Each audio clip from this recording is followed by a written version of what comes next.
السلام علیکم۔ الحمدللہ اس وقت جس مقام پہ کھڑا ہوں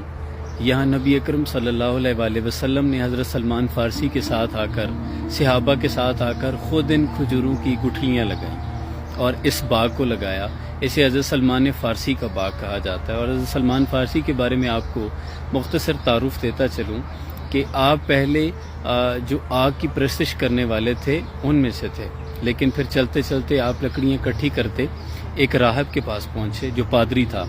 تو اس نے کہا کہ ایک نبی آخر الزمان آنے والے ہیں، ان کی نشانیاں بتائی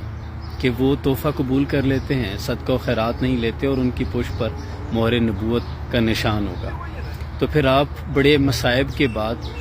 نبی اکرم صلی اللہ علیہ وآلہ وسلم کی تلاش میں نکلے، حضور کے پاس پہنچے، خیرات پیش کی تو آپ نے انکار کر دیا، پھر ہدیہ تحفہ کھجوریں پیش کی تو آپ نے قبول کر لی، پھر ایک مرتبہ وضو فرماتے ہوئے مہر نبوت دیکھی تو اسلام قبول کر لیا۔ تو آپ کو طویل العمر صحابی بھی کہا جاتا ہے، اور انہی کے بارے میں اللہ کے نبی صلی اللہ علیہ وسلم نے فرمایا کہ سلمان فارسی میری اہل بیت میں سے ہیں۔ تو یہ بڑی خوبصورت فیل ہے، بڑا پیارا احساس ہے اس جگہ کو وزٹ کرنا، میرے لیے بڑی سعادت کی بات ہے۔ تو سوچا میں آپ کو بھی زیارت کرواؤں، میں بیک کیمپ سے آپ کو دکھاتا ہوں کتنا روحانی منظر ہے۔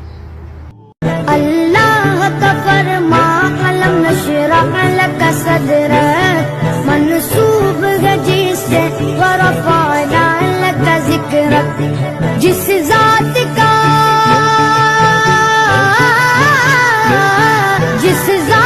کا قرآن میں بھی ذکر جلی ہے، وہ میرا نبی میرا نبی میرا نبی ہے۔ اللہ کا فرما علم نشرح لک صدرک، منصوب ہے جس سے ورفعنا لک ذکرک، جس ذات کا